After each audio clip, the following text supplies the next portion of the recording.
Hello everyone and welcome back to this series on LibreOffice Calc spreadsheet application. So আজি এইটো সেশনত যিবিলাক topics আমি discuss কৰিম হেবিলাক হল First আমি start কৰিম how we can open Calc spreadsheet application. After that আমি চাম LibreOffice Calc spreadsheet application ভিতৰত যিবিলাক different elements আছে. Then আমি discuss কৰিম within Calc spreadsheet application আমি এটা cell পা বেলেগ এটা cellত কেনেকে navigate কৰিম. Then আমি চাম এটা নতুন spreadsheet document আমি কেনেকে create কৰিম. After that we will see আমাৰ computer যদি existing কিবা এটা Calc spreadsheet document আছে তাক কেনেকে open কৰিব পৰা যায়. And finally আজি এইটো sessionত আমি discuss কৰিম concept of cell address. So এইবিলাক হৈ গ'ল topics যোনটো আজি আমি এইটো sessionত discuss কৰিম. So let's start with the first topic. So আজি session কাৰণে আমাৰ যোনটো প্ৰথম topic আছে হেতু হল আমি Calc spreadsheet application কেনেকে open কৰিম. So last sessionত আমি চালো LibreOffice software আমি আমাৰ কম্পিউটাৰত কেনেকে install কৰিম. So এবাৰ LibreOffice software install হোৱাৰ পিছত you will notice আমাৰ desktopত এটা shortcut icon create হ'ব. So আমি এইটো shortcut icon পাও আমাৰ LibreOffice Calc যোনটো application আছে তাক start কৰিব পাৰো. So first of all let's open this shortcut icon. So এইটো shortcut iconত click কৰাৰ লগে লগে আমাৰ LibreOffice Start Center open হৈ গ'ল. So এইটো Start Center আমি যদি left sideত চাও আমাৰ যিবিলাক different applications আছে LibreOffice ভিতৰত হেবিলাক আমি ইয়াত দেখিবলৈ পাইছো. So second option যোনটো আমাৰ আছে LibreOffice Calc Spreadsheet. So ইয়াত click কৰাৰ লগে লগে আমাৰ Calc Spreadsheet application open হৈ যাব. So এইটো হল আমাৰ প্ৰথম option for starting LibreOffice Calc Spreadsheet application. So let's close this and let us see our next option for opening Calc spreadsheet application. So generally আমি যিবিলাক নতুন application নতুন software আমাৰ computer install কৰো ইহঁতৰ কাৰণে এটা start menu entry create হৈ যাব. So let's click on this start menu. So ইয়াত যদি আমি scroll কৰো তলত আমি LibreOffice 7.2 ইয়াত দেখিবলৈ পাইছো. So start menu এটা folder আমি দেখিছো ইয়াত click কৰাৰ লগে লগে এটো expand হৈ যাব and within this folder now once again you can notice আমাৰ LibreOffice Calc application কাৰণে এটা entry আমি দেখিবলৈ পাইছো. So ইয়াত simply এবাৰ click কৰাৰ লগে লগে আমাৰ LibreOffice Calc application start হৈ যাব. So এইটো হল আমাৰ second option. Now next আমি চাম আৰু এটা option for starting our LibreOffice Calc application. So generally in our Windows 10 computer you will notice আমাৰ taskbar এটা search box আছে. So ইয়াত click কৰাৰ লগে লগে আমি আমাৰ যোনটো application open কৰিব বিচাৰিছো তাৰ নামটো just type কৰাৰ লগে লগে তাৰ entry ইয়াত আমি দেখিবলৈ পাম. So you can notice LibreOffice Calc. So once again ইয়াত click কৰাৰ লগে লগে আমাৰ LibreOffice Calc application open হৈ যাব. So এইবিলাক আছিলে কিছুমান options for starting our LibreOffice Calc application. Now coming to our second topic, that is elements of Calc spreadsheet. So যেতিয়া আমি Calc spreadsheet application use কৰিম তেতিয়া আমি বহুত কিবা কিবি terms বিলাক দেখিবলৈ পাম. So হেবিলাক terms এতিয়া আমি ইয়াত discuss কৰিবলৈ গৈ আছো. So আমাৰ first term হৈ গ'ল spreadsheet. So basically spreadsheet হৈ গ'ল আমাৰ এটা computer application যোনটো আমি basically use কৰো for organizing, for analyzing and storing our data in tabular form. So generally in our spreadsheet application আমি যিবিলাক data enter কৰিম হেবিলাক আমাৰ enter হ'ব within the cells. So আমি discuss কৰিম cells কি হয়. Next আহিলে আমাৰ row and columns. So basically in our spreadsheet application আমি horizontally and vertically কিছুমান sequence দেখিবলৈ পাম. So যোনটো আমি horizontally sequence দেখিছো তাক আমি row বুলি কওঁ. And in our spreadsheet application there are more than 10 lakhs rows. So to be precise আমাৰ ওচৰত আছে 10,48,576 rows. And generally যিবিলাক rows আমি ইয়াত spreadsheet applicationত দেখিবলৈ পাওঁ হেবিলাক rowsক numbering দিয়া হয় 1 2 3 likewise. Then comes আমাৰ columns. So columns again আমাৰ vertical sequence হৈ গ'ল but this time এইবিলাক যোনটো vertical sequence আছে ইহঁতক heading দিয়া হয় ইহঁতক name দিয়া হয় and that is basically your A, B, C. Now in Calc spreadsheet application আমাৰ ওচৰত আছে 1024 columns. So আমাৰ যোনটো last column আছে that is our AMJ. So next term হৈ গ'ল আমাৰ cell. So cell হৈ গ'ল basically intersection of row and column. So in our spreadsheet application there are thousands and millions of cells যিবিলাক আমি use কৰিম for entering our data. So আমি যিবিলাক data enter কৰিম that data can be text, number থাকিব পাৰে, formula হ'ব পাৰে or different other things which we can store inside our cell. So আমি সেইবিলাক বস্তু চাম. Then comes our cell range. So generally while working with spreadsheet application কেতিয়াবা আমি এটাতকে বেছি cellত entry কৰিব লগা হয় as a whole তো তেতিয়া আমি multiple cells select কৰিম. So সেই multiple cells যেতিয়া আমি select কৰিম তো তেতিয়া ইহঁতক cell range বুলি কোৱা হয়. The next term যোনটো আমি use কৰিম বা দেখিবলৈ পাম সেইটো হ'ল functions. So functions হৈ গ'ল কিছুমান predefined formulas যোনটোক আমি use কৰিব পাৰোঁ for performing different type of calculations, for performing different type of analysis. So there are many different functions যোনটো আমি আমাৰ spreadsheet applicationত use কৰিব পাৰোঁ. Then comes আমাৰ formulas. So generally calc spreadsheet application ভিতৰত কেতিয়াবা এনেকুৱা আমি scenario face কৰোঁ য'ত আমি appropriate function use কৰিবৰ কাৰণে নেপাওঁ. So এনেকুৱা scenarioত আমি নিজৰ এটা formula create কৰিব পাৰোঁ. So আমাৰ formula always start হ'ব with one equal sign.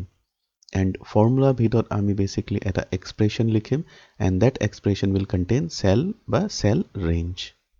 And finally আৰু এটা element যোনটো আমি calc spreadsheet application ভিতৰত frequently use কৰিম সেইটো হ'ল আমাৰ formula bar. So basically formula bar আমি use কৰি পিনি calc spreadsheet application ভিতৰত directly এটা formula আমি enter কৰিব পাৰোঁ বা otherwise আমাৰ এটা particular যদি কিবা এটা cell আছে cell ভিতৰত আমি আমাৰ data entry কৰিব পাৰোঁ. So formula bar basically আমাক আমাৰ cell ভিতৰত কি বস্তু store হৈ আছে সেইটো বস্তু display কৰিব. Like আমাৰ cell ভিতৰত যদি value store হৈ আছে so আমাৰ formula bar basically আমি value টো দেখিবলৈ পাম.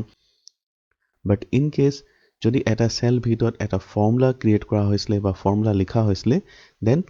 again আমি যদি formula bar যদি চাবলৈ যাওঁ তেতিয়া আমাৰ সেই cellত basically formula টো show কৰিব. So এইবিলাক হৈ গ'ল কিছুমান elements of our calc spreadsheet application. Now moving to the next topic that is calc spreadsheet navigation. So generally in our calc spreadsheet application আমি thousands of millions of cells বিলাক দেখিবলৈ পাম. So in that case যদি আমি এটা cell বা বেলেগ cellত navigate কৰিব যদি বিচাৰিছো তেতিয়া আমাৰ ওচৰত এইবিলাক হৈ গ'ল কিছুমান options. So the first option is your mouse pointer. So simply with the help of mouse মই এটা cell বা বেলেগ এটা cellত move কৰিব পাৰোঁ. So আমি যোনটো cellত move কৰিব বিচাৰিছো তাত just simply এবাৰ click কৰিলে হৈ যাব.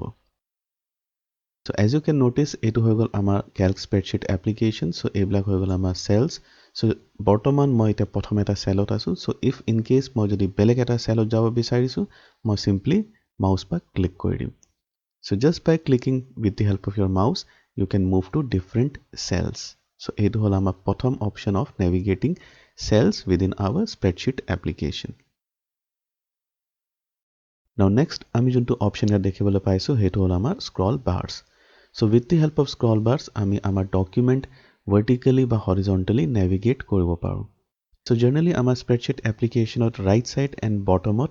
দুটা scroll bar available আছে. So সেইবিলাক scroll bars use কৰি পিনি আমি আমাৰ document vertically বা horizontally scroll কৰিব পাৰিম. Now next যোনটো আমি option ইয়াত দেখিছো that is our arrow keys. So with the help of arrow keys আমি আমাৰ spreadsheet application ভিতৰত যিবিলাক cells আছে সেইবিলাক cells one at a time navigate কৰিব পাৰিম. So যদি মই arrow keys press কৰোঁ যদি left arrow key press কৰিছো for example মই এটা left side move কৰিম. যদি মই right arrow key press কৰিছো accordingly মই এটা cell right side move কৰিম. So এইটো হৈ গ'ল আমাৰ arrow keys.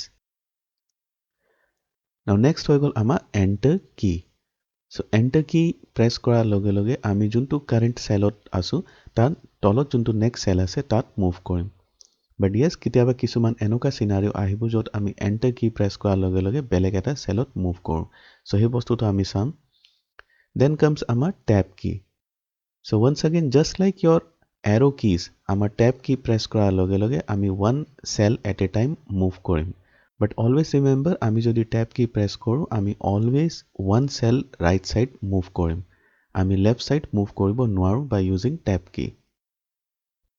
then next হৈ গল আমাৰ control plus home key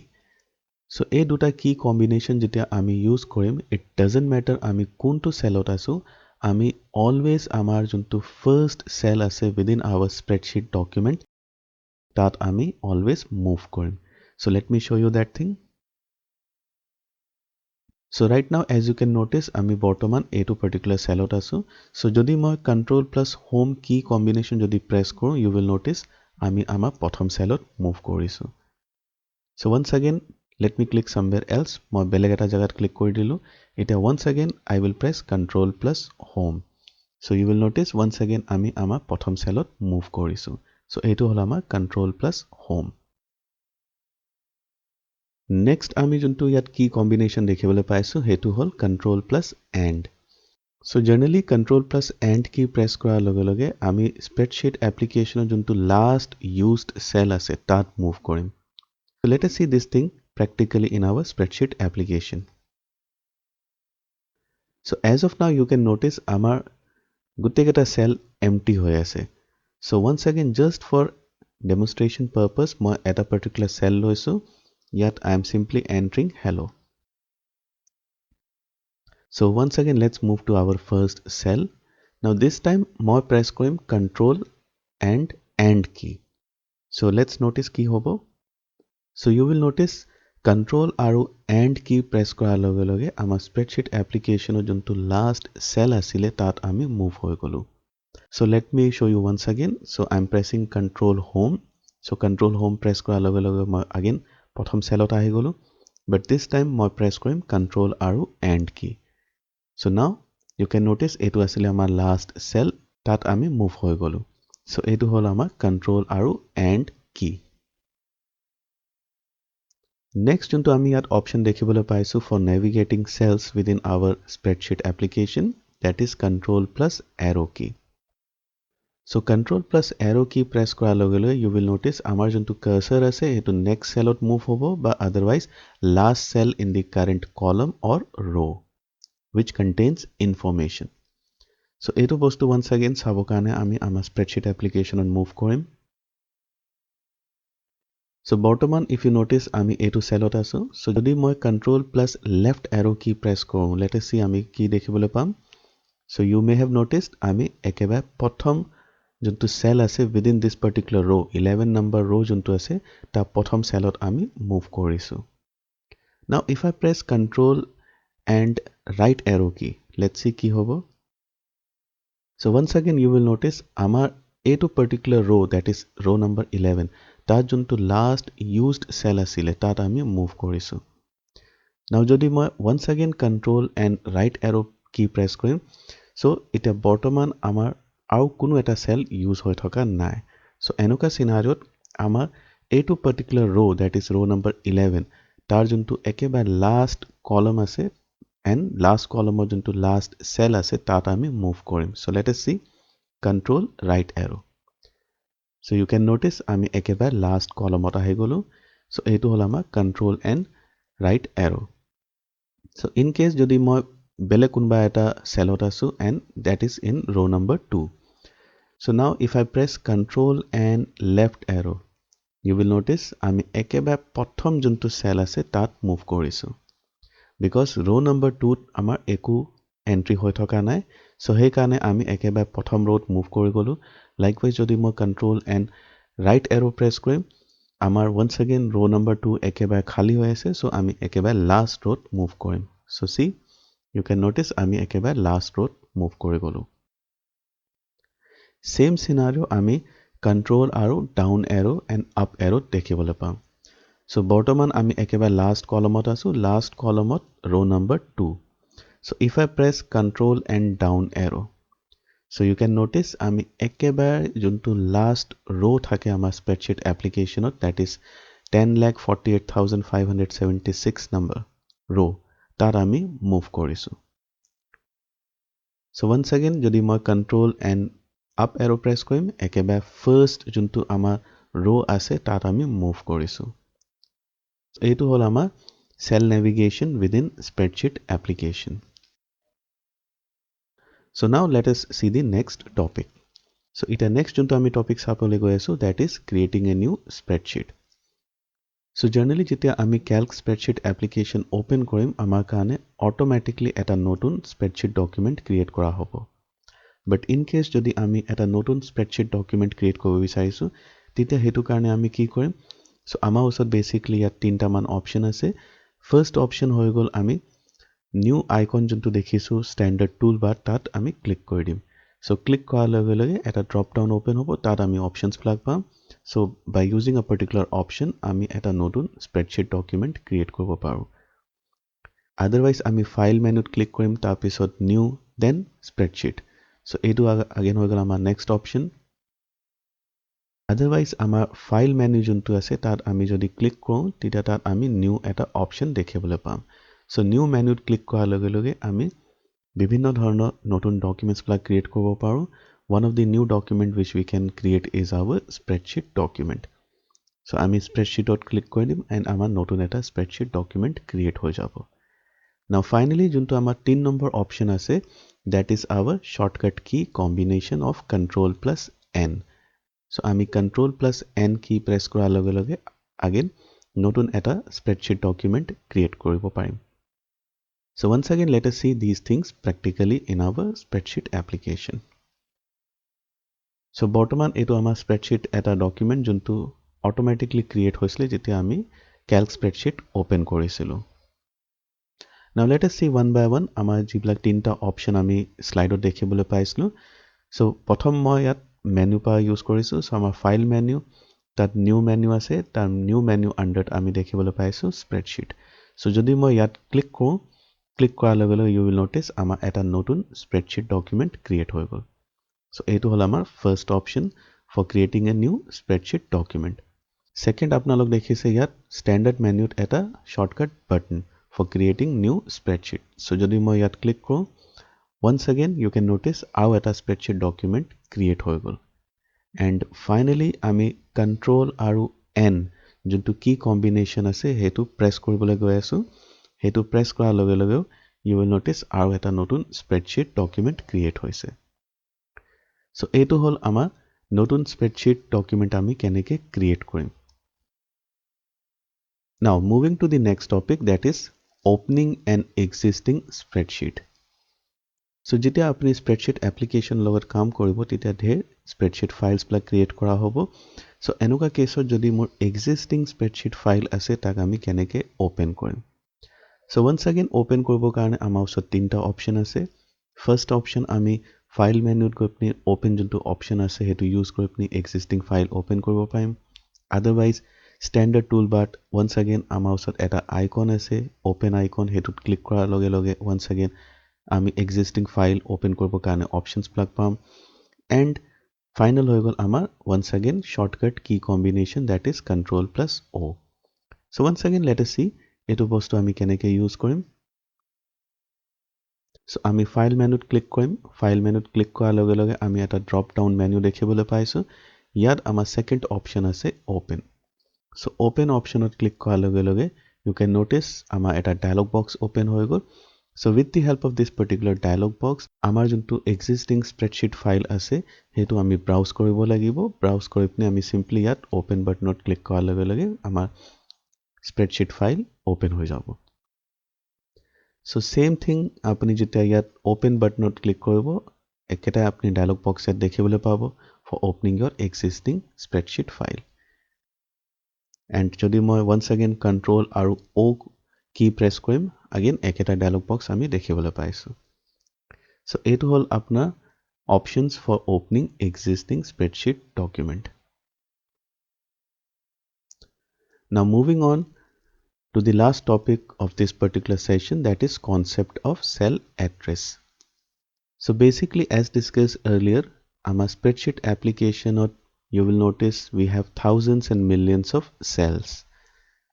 so এইবিলাক cell basically create হয় যেতিয়া আমাৰ rows and column intersect কৰিব every cell has its own name So in our spreadsheet application আমি যিমান সেল ব্লক দেখিবলৈ পাইছো প্ৰত্যেকটো সেলৰ নিজৰ নেম এটা আছে বা তাক আমি সেল এড্ৰেছ বুলিও কওঁ so cell address basically based হ'ব আপোনাৰ column and row ওপৰত and আমি যোনটো particular cell এটাত কাম কৰি আছো বা particular কোনবা এটা cell যোনটো active হৈ আছে তাৰ address আমি basically name boxত দেখিবলৈ পাম so this particular box is called as your name box so once again I repeat আমাৰ spreadsheet application ভিতৰত যোনটো cell active হৈ থাকিব তাৰ address আমি এইটো particular boxত দেখিবলৈ পাম and আমাৰ reference কাৰণে আমি যোনটো cell select কৰিছো তাৰ address to কি আছে হেতু উলিয়াবৰ কাৰণে basically in your calc spreadsheet you will notice আমাৰ যোনটো cell আছে cell যোনটো particular columnত আছে and যোনটো particular rowত আছে হেবিলাক columns and rows ৰ যোনটো heading আছে হেবিলাক highlight হৈ যাব as you can notice in this slide আমাৰ এই particular cell to select হৈ আছে so this cell is in B column so notice B column যোনটো আছে highlight হৈ আছে likewise A2 cell আছে আমাৰ row number 3 and this row number 3 is highlighted so generally a highlighting pa ami eta idea pai jam je ami juntu particular cell eta select kori thoisu he cell address to ki hobo pare so basically jodi ami cell address to jodi sabole jao so your cell address basically consists of column name and row number so A2 cell bortoman ase amar column B and row number 3 so that is why your address hobo amar B3 as you can notice in this particular name box so let us see this thing once again in our spreadsheet application so if you notice A2 cell bortoman select hoy ase so yat ami address to ki dekhibole paisu A1 because ami bortoman asu column A and row number 1 so jodi moi beleg kunba eta cellot click koru so this cell has been selected so A2 cell ami kuntu column dekhibole paisu column E and row number 6 so that means এটা A2 cell যদি address আমাক কোনোবা হুদে বা আমি এই cellৰ address যদি উলিয়াবলৈ যাওঁ তেনেহলে এইটো cell address কি হ'ব E6 and হেতু বস্তু কনফার্ম কৰিব কাৰণে once again আমি যদি name box চাবলৈ যাওঁ তাত আমি কি দেখিছো E6 so let us see this thing once again আমি randomly যিকোনো এটা cell ইয়াত pick কৰিম এতিয়া once again you can notice আমি যোনটো cell select কৰিছো হেতু আছে column B and row number 11 so year address হ'ব B11 again আমি confirm কৰিব পাৰিম with the help of name box so name box ত আমাৰ কি দেখাইছে B11 so এইটো হল আমাৰ cell address so basically spreadsheet application যেতিয়া আমি কাম কৰিম the concept of cell address plays very important role আমি গম পাব লাগিব যে আমি কোনটো এটা cellত কাম কৰি আছো so in case যদি আমি cell address গম নাপাও so no issues আমি simply এইটো boxত চোৱাৰ লগে লগে কোনটো particular cellত কাম কৰি আছো হেতু আমি গম পাই যাম now coming back যদি আমি multiple cells একেলগত select কৰিছো এটাতকে বেছি cell যদি select হৈ আছে তেতিয়া তাক আমি cell range বুলি কওঁ so in that case যদি এটাতকে বেছি cell select হৈ আছে তেতিয়া আমাৰ name boxত আমি কি দেখিবলৈ পাম so আমাৰ name boxত basically প্ৰথম যোনটো cell আছে within the range হেতু address থাকিব then colon and finally আমাৰ যোনটো last cell আছে তাৰ address so let us see once again this thing in our spreadsheet file so এতিয়া মই multiple cells select কৰিম so I'm dragging these cells so now you can notice আমাৰ কেইটামান cell select হৈ আছে so let's see the name box so you can notice C3 colon C11 so C3 is our starting cell and C11 is our ending cell so যেতিয়া আপুনি spreadsheet applicationত multiple cells select কৰিব তেতিয়া তাক আমি কি বুলি কওঁ cell range and cell rangeৰ যোনটো address আছে আমাৰ address part কেনেকৈ show কৰিব first cell address তাৰপিছত colon and last cell address so once again এইটো concept আমি basically utilize কৰিম যেতিয়া functions and formulas বিলাক আমি create কৰিম in our spreadsheet application so knowledge of cell address is very important because ultimately spreadsheet application ot অকল আমি cells blake dekhibole paisu and a black cells bitote amar data black enter hobo so jete ami data black enter korim he data logo jodi kibata ami analysis calculation jodi koribo loga hoise tite ami cell address to dibo lagibo So cell address formula use কৰা আগত আমি cell address concept to গম পাব লাগিব So কেতিয়াবা আমি individual cell লগত কাম কৰোঁ কেতিয়াবা আমি multiple cells লগত কাম কৰোঁ So এইটো হ'ল আমাৰ concept of cell address So that's it for this particular session So আজি এইটো sessionত basically আমি চালো আমাৰ spreadsheet application কেনেকে open কৰিব পৰা যায় আমি নতুন spreadsheet file কেনেকে create কৰোঁ existing file কেনেকে open কৰা হ'ব and finally যোনটো major আমাৰ concept আছিলে that is concept of cell address সেইটো আমি আজি discuss কৰিলো So that's all for this particular session. So thank you for watching this video. So এতিয়া আমি লগ পাম next video.